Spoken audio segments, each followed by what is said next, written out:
बच्चों, mental math class 10th मैं हूं हरी सर और आप सभी बच्चे देख रहे हैं आपका अपना यूट्यूब चैनल चलो कदम बढ़ाई। जो बच्चे हिंदी मीडियम में पढ़ते हैं उनके लिए अलग से चैनल है जिसका नाम है मैथ्स विद हरी सर, आप उसे भी ज्वाइन कर सकते हैं। आज हम करने वाले हैं चैप्टर नंबर 1। जी हाँ, चैप्टर फर्स्ट हम करने वाले हैं। चैप्टर फर्स्ट का फर्स्ट पार्ट मैं लेकर आया हूँ और मैं ट्राई करूँगा कि इसमें एटलीस्ट 10 क्वेश्चन तो मैं सोल्व करा दूँ। तो बच्चों, बहुत ही इंटरेस्टिंग है। आप देख सकते हैं आपके सामने ये न्यू सेशन का मीन्स न्यू मेंटल मैथ मैंने लिया है और इसमें आज हम करेंगे chapter number first real number. ये आप देख सकते हैं। आइए करना शुरू करते हैं। तो बच्चों देखिए क्या कहता है फर्स्ट क्वेश्चन। मैं थोड़ा शॉर्ट ट्रिक से भी बताऊंगा और किसी को एक्सप्लेन करना हो तो एक्सप्लेन भी मैं करूंगा। ठीक है, ये क्वेश्चन आप फर्स्ट आपके सामने। तो क्वेश्चन फर्स्ट क्या कहता है, बहुत ही इजी है। Find the exponent of 5 in the factorization of 3125। ठीक है, 3125 का अगर हम फैक्टराइजेशन करें, ये हम फैक्टराइजेशन करें इस तरीके से, ठीक है, तो हमें इसको 5 के एक्सपोनेंट में लिखना है। ठीक है, आइए करना शुरू करते हैं। तो 5 से 5 6 जा 30, इस तरीके से 5 2 जा 10 और 5 5 जा 25। ठीक है, तो 5 से फिर करेंगे 5 1 जा 5, 5 2 जा 10, 5 5 जा 25, इस तरीके से 5 2 जा 10, 5 5 जा 25 और यहाँ पर फिर आ गया 5 5 जा 25 और 5 1 जा 5। अब हम देख रहे हैं हमने फैक्टराइजेशन किया तो 5 की पावर कितनी आ गई, 1 2 3 4 5। तो 5 की पावर कितनी आ गई, 5 आ गई बच्चों। तो ये जो 5 है ना, इसकी एक्सपोनेंट पावर कितनी है, ये एक्सपोनेंट कितना है, 5 है। तो यही आपका आंसर बनेगा। ठीक है, आइए करते हैं सेकंड क्वेश्चन।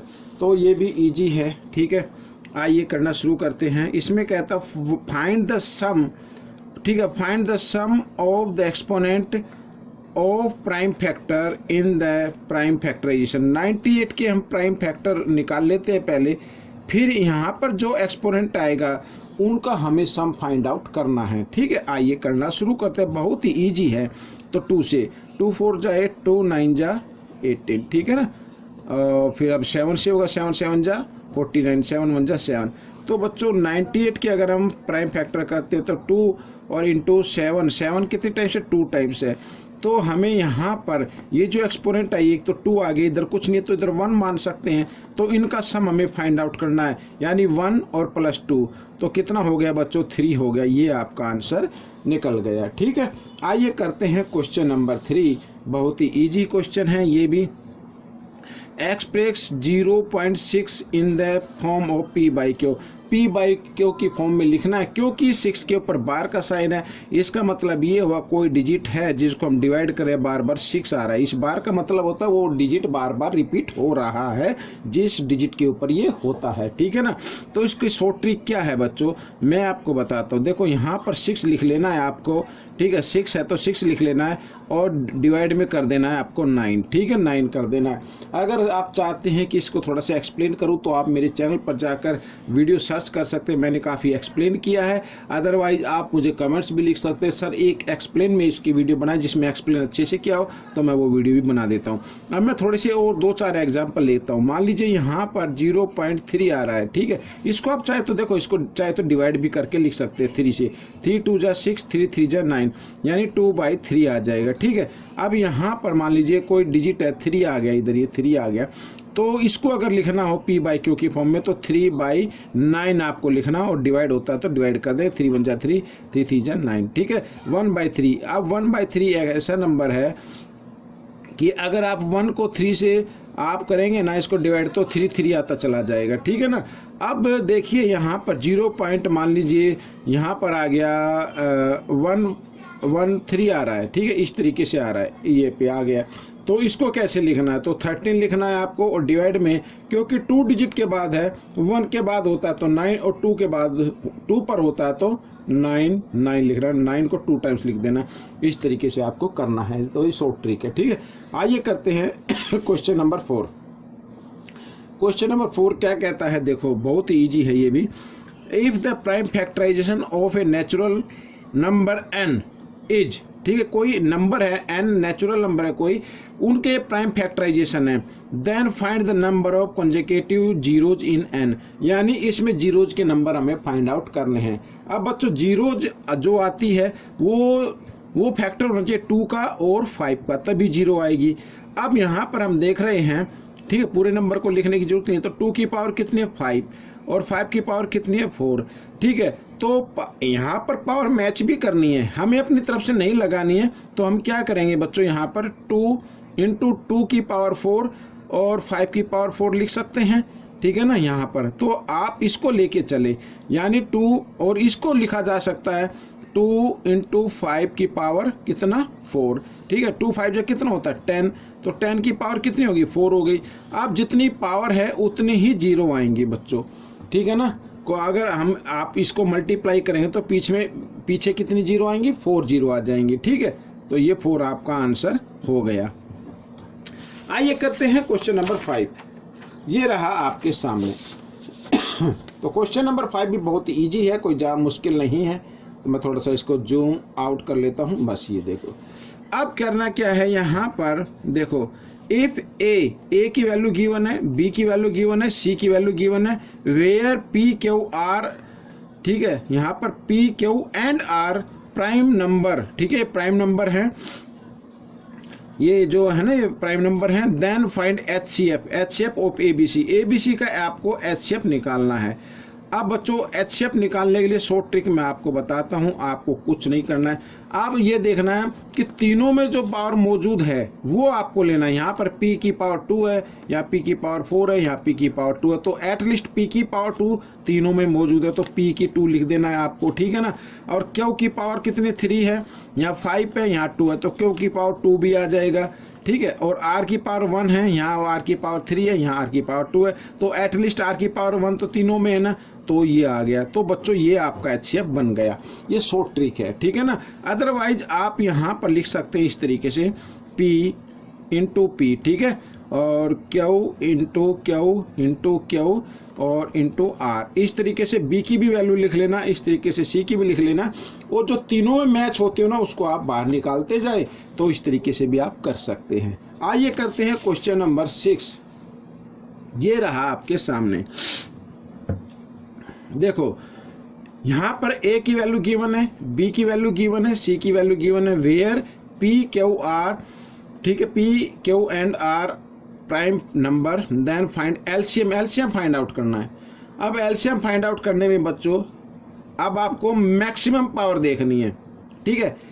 एचसीएफ में हमने क्या देखा, मिनिमम पावर तीनों में कॉमन होनी चाहिए, और इसमें जो है मैक्सिमम पावर होनी चाहिए। अब तीनों में नंबर एक जैसे नज़र आ रहे हैं, लेकिन मैक्सिमम पावर किस में है, P की पावर 4 इधर है, यहाँ 2 है, यहाँ 2 है, तो P की पावर आप 4 ले लीजिए, ठीक है। और Q की पावर 5, इधर 3 इधर 2, तो Q की पावर 5 ले लीजिए। और बीच में हम देख रहे हैं R की पावर 3, इधर R है तो इधर R 2, तो R की पावर 3, तो ये आपका एलसीएम बन जाएगा, ठीक है ना, यही आपका एलसीएम बन जाएगा। ये शॉर्ट ट्रिक थी बच्चों। तो आपको इस तरीके के क्वेश्चन की प्रैक्टिस करनी है, ठीक है। देखो मैं आपको बताता हूँ एक एग्जांपल, मान लीजिए ABC तो नहीं लूँगा, मान लीजिए यहाँ पर 5 है और यहाँ पर क्या है 25 है, तो इन दोनों नंबर में जो ग्रेटर नंबर होगा, अगर वो स्मॉल नंबर की टेबल में आता है तो वो ग्रेटर नंबर भी आपका क्या होगा, एलसीएम होगा, ठीक है। ये आपका क्वेश्चन हो गया। क्वेश्चन नंबर 7 आइए करते हैं। तो क्या लिखा, find after how many places will be decimal expansion of the rational number. ये रेशनल नंबर गिवन टर्मिनेटिंग, यानी डेसिमल के कितने डिजिट के बाद ये टर्मिनेटिंग हो जाएगा, यानी कंप्लीट डिवाइड हो जाएगा, ये हमें फाइंड आउट करना है, ठीक है। अब आपको करना क्या है, हमें तो सिर्फ बताना है कि कितने डेसिमल कितने प्लेस के बाद होगा, ठीक है ना। तो आपको इधर लिख लीजिए 1 2 3 7 और यहाँ पर 1 2 5 0, ठीक है। अब ये आ गया, अगर हम इसको लिख सकते हैं 1 2 3 7 और इसको लिख लीजिए आप 125 है ना, ये 125 इंटू 10, ठीक है, लिख सकते हैं ऐसे। अब बच्चों बहुत इजी मेथड मैं आपको बता रहा हूँ, ठीक है। तो 1 2 3 7 अब यहाँ पर 125 का भी आपको क्या बनाने लेना है, इसका भी आपको 100 1000 ऐसा कोई आए तो ऐसा नंबर बना लीजिए, ठीक है। अगर हम 125 को 8 से मल्टीप्लाई कर दे, अगर इसको 8 से किया तो न्यूमरेटर को भी 8 से करना पड़ेगा। कब? जब आपको कोई सोल्व करके दिखाना होगा, लेकिन इसमें सोल्व करके नहीं दिखाना है, ठीक है। तो देखो अब यहाँ पर तो 1 2 3 8 इंटू 8 और 125 को 8 से मल्टीप्लाई करेंगे तो 1000 आ जाता है बच्चों, और यहाँ पर आ गया ये 10, ठीक है। अब 0 काउंट करो, 1 2 3 4, यानी अगर हम इसको सोल्व करते हैं, इसको मल्टीप्लाई करेंगे तो 4 डिजिट के बाद, यानी पीछे से 4 हम जैसे देखो मैं एग्जांपल के तौर पर बता रहा हूँ। यहाँ पर मान लीजिए ये जैसे 1 2 3 7 है, ठीक है। कितनी जीरो है? 4 है। हालांकि ये नहीं आएगा, नंबर दूसरा आएगा 8 से मल्टीप्लाई करने पर, तो 4 डिजिट के बाद डेसिमल लगाएंगे 1 2 3 4 यहाँ पर इस तरीके से, ठीक है। तो यानी डेसिमल के बाद 4 डिजिट आएंगे, उसके बाद वो टर्मिनेटिंग हो जाएगा। तो इस तरीके से आपको ये कर लेना है। तो पूछा था how many place will the decimal expansion, यानी 4 डिजिट के बाद, ठीक है। 4 के बाद जितनी जीरो हो उतने डिजिट के बाद, ठीक है। ये क्वेश्चन आपका सोल्व हो गया। आइए करते हैं क्वेश्चन नंबर 8। ये रहा इस तरीके का क्वेश्चन। अब भाई इसमें देखो, इस क्वेश्चन में मैं आपको एक तरीका और बता देता हूँ इसमें मैं आपको एक तरीका और बता देता हूँ, ठीक है ना। ये मैं बता देता हूँ 1 2 यहाँ पर 3 7 और 125 ये है ना, तो हम इसको लिख सकते हैं 125 लिखा था ना, तो ये आएगा 5 की पावर 3, ठीक है। और यहाँ पर 10 है, 10 को लिख सकते हैं 5 इंटू 2 लिख सकते हैं, 5 2 10, ठीक है। और 1 2 3 7 और यहाँ पर 5 की पावर 3 है और 1 पावर इधर है, तो जब बेस इक्वल और बीच में मल्टीप्लाई का साइन है तो पावर क्या हो जाती है? ऐड हो जाती है, और इंटू 2। अब बच्चों देखना है मैक्सिमम पावर कितनी है नीचे डिनोमिनेटर पर, तो वो है 4, यानी 4 डेसिमल के बाद, यानी डेसिमल के 4 डिजिट के बाद आपका ये टर्मिनेटिंग हो जाएगा, ठीक है। तो ये भी इस तरीके से भी आप कर सकते हैं। यहाँ पर पावर 4 है, मैक्सिमम पावर देखनी है आपको, मिनिमम नहीं देखनी है, मैक्सिमम देखनी है। मैक्सिमम पावर कितनी है? 4। तो अगर हम इसको डिवाइड करेंगे तो डेसिमल के बाद 4 डिजिट के बाद ये टर्मिनेटिंग हो जाएगा, तो ये 4 आपका आंसर बन जाएगा, ठीक है। आइए करते हैं कुछ इसी तरीके का नेक्स्ट क्वेश्चन, क्वेश्चन नंबर 8, ठीक है। अब ये देखिए यहाँ पर बहुत ही इजी क्वेश्चन है ये भी। कहता after how many places the decimal expansion of, यहाँ पर ये नंबर दिया विल टर्मिनेट, ठीक है। ये हो जाएगा। ओ तो सबसे पहले आपको करना क्या है मैं आपको बताता हूँ। 116 लिख लीजिए, और 2 की पावर 5 का मतलब होता है 32 लिख सकते हैं। जब 2 इंटू 2 इंटू 2 करेंगे, अब आप कहेंगे सर ऐसा क्यों, कि मैं अभी आपको बताता हूँ, ठीक है। और ये 5 की पावर 2 लिख लीजिए। मैंने इसलिए किया क्योंकि अगर देखो ये तब होता है जब कोई वो रैशनल नंबर होता है। अभी ये फ्रैक्शन है, ये डिवाइड हो सकता है, तो उसको पहले डिवाइड कर लेते हैं, ठीक है ना। डिवाइड कर लेते हैं, इजी तरीके से हो जाएगा। आइए इसको करते हैं हम 4 से करते हैं। 4 8 जा 32, और यहाँ पे क्या आ जाएगा, यहाँ पे आएगा बच्चों 4 2 जा 8, ठीक है। और 3 और 6 36 हो गया। 4 9 जा 36, यानी ये आ गया 29, और यहाँ पर 8 आ गया, ठीक है। 8 को अब फिर लिख लीजिए 2 की पावर 3 और इंटू 5 की पावर 2। अब मैक्सिमम पावर कितनी है बच्चों? 3 है, तो यानी 3 डिजिट के बाद ये आपका आंसर होगा 3, यानी हाउ मैनी प्लेसेस, 3 प्लेस के बाद जो डेसिमल एक्सपेंशन होगा वो टर्मिनेट हो जाएगा। तो इस तरीके से भी आप इसको कर सकते हैं। अदरवाइज इसको डिवाइड भी करके आप देख सकते हो, काफ़ी लंबा मेथड होगा, तो आप इस तरीके से शॉर्ट ट्रिक को अप्लाई कर लीजिए। आइए करते हैं क्वेश्चन नंबर 9। क्वेश्चन नंबर 9 कहता है find the smallest positive number by which ये root 125 should be divided to get a rational number, ताकि रैशनल नंबर बन जाए। अब देखो यहाँ पर स्क्वायर रूट 125 लिखा हुआ है, ठीक है ना, ये लिखा हुआ है। अगर हम इसके फैक्टर करते हैं तो 5 इंटू 5 इंटू 5 यही होंगे, और स्क्वायर रूट में अगर हम पेयर बनाते हैं हमेशा, तो इसका तो पेयर बन जाएगा।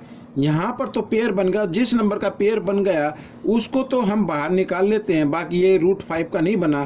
तो इसमें पूछा डिवाइड करने पर, अब ये डिवाइड करना है तो इसका मतलब ये तो हट जाना चाहिए। तो अगर हम इसको रूट 5 से डिवाइड कर दें तो ये रूट 5 से रूट 5 कैंसिल हो जाएगा, फिर बचेगा 5, फिर क्या बचेगा 5 बचेगा, तो 5 क्या हो जाएगा? रैशनल नंबर हो जाएगा। तो स्मॉलेस्ट पॉजिटिव नंबर क्या होगा, √5 होगा। ठीक है, अगर √5 को इस नंबर को डिवाइड कर दिया जाए, इस तरीके से भी आप लिख सकते हैं, इसको डिवाइड कर दिया जाए या फिर आप फैक्टर करके इस तरीके से भी लिख सकते हैं, तो फिर ये नंबर क्या बन जाएगा, पॉजिटिव नंबर बन जाएगा, रैशनल नंबर बन जाएगा। पॉजिटिव तो हो या नेगेटिव हो, तो रैशनल नंबर होता ही होता है। तो यानी √5 से अगर इसको डिवाइड कर दिया जाए तो फिर ये रैशनल नंबर बन जाएगा। द स्मॉलेस्ट पॉजिटिव नंबर क्या होगा बच्चों, √5 होगा। क्या होगा, √5 होगा। ये तो आप माइंड में कर सकते हैं। ठीक है, आइए देखते हैं कुछ इसी प्रकार का नेक्स्ट क्वेश्चन है। अब देखो, कहता है find the smallest positive number by which, अब यहाँ पर should be multiplied to get a rational number. अब ये दिया हुआ है, यहाँ पर ये क्यूब रूट दिया हुआ है। अब क्यूब रूट में 3 का ग्रुप बनाना है। अब भाई यहाँ पर ये स्क्वायर रूट था, स्क्वायर रूट में तो 2 का ग्रुप बनता है। ठीक है, ये बन गया था। अब इसमें क्या बनाना है, 3 का ग्रुप बनाना है। आइए कर लेते हैं। देखो यहाँ पर 3 × 3 × 3 × 3, ठीक है, 3 3 जा 9, 9 3 जा 27 और 27 3 जा 81 होता है। ठीक है, अब यह पूछा है कि ये, अब बच्चों 3 का ग्रुप बना लिया हमने और इसमें से 1 नंबर बाहर निकाल लिया, तो अब ये बच गया। ठीक है, अब इसमें पूछा कि मल्टीप्लाई किया जाए, इसमें डिवाइड नहीं किया जाए। डिवाइड किया जाता है तो हम क्या लिखते, रूट यहाँ पर क्यूब √3 ऐसे लिख देते, लेकिन मल्टीप्लाई पूछा है। अगर हम यहाँ पर मल्टीप्लाई कर दे किससे, क्योंकि हमें क्या बनाना है, 3 का पेयर बनाना है। ठीक है, क्योंकि क्यूब रूट है ना, तो अगर हम यहाँ पे √3 × √3 इस तरीके से और यहाँ पर पावर 3 भी लगा दीजिए। अगर इस तरीके से लिखे तो फिर इसका पेयर बन जाएगा। ठीक है ना, पेयर बन जाएगा। तो फिर ये क्या हो जाएगा, इसमें से 1 नंबर बाहर आ जाएगा। समझ में आया, नहीं आया? अभी मैं बताता हूँ। देखो यहाँ पर ये पेयर बनाता, तो यहाँ पर अगर हम 2 3 और लिख दे तो इसका भी पेयर बन जाएगा। अब इसका पेयर, इसमें से 1 नंबर बाहर निकाले, इसमें से भी 1 नंबर बाहर निकाले, 3 3 जा 9, तो 9 क्या बन गया, रैशनल नंबर बन गया ना रैशनल नंबर। तो इसी प्रकार ये मैंने अलग से करके दिखाया, थर्ड फैक्टर करके दिखाया। तो हमें कौन से नंबर चाहिए बच्चों, हमें चाहिए √3, यहाँ सॉरी ये क्यूब रूट का साइन लगाओ और 3 3 जा कितना होता है 9। तो अगर हम क्यूब √9 से अगर इसको मल्टीप्लाई कर दें 3 को, तो फिर ये क्या बन जाएगा, या इस नंबर को कर दें तो ये एक रैशनल नंबर बन जाएगा। तो बच्चों ये आपका आंसर बन गया। ठीक है, तो ये वीडियो कंप्लीट हो गई है। आपको ये वीडियो कैसी लगी जरूर बताना, इसमें से सीखकर दूसरे बच्चों को जरूर सिखाना है। अभी से प्रैक्टिस करनी है ताकि अच्छे मार्क्स आ सके, अच्छी रैंक आ सके। मिलेंगे नेक्स्ट पार्ट में, टिल देन थैंक यू।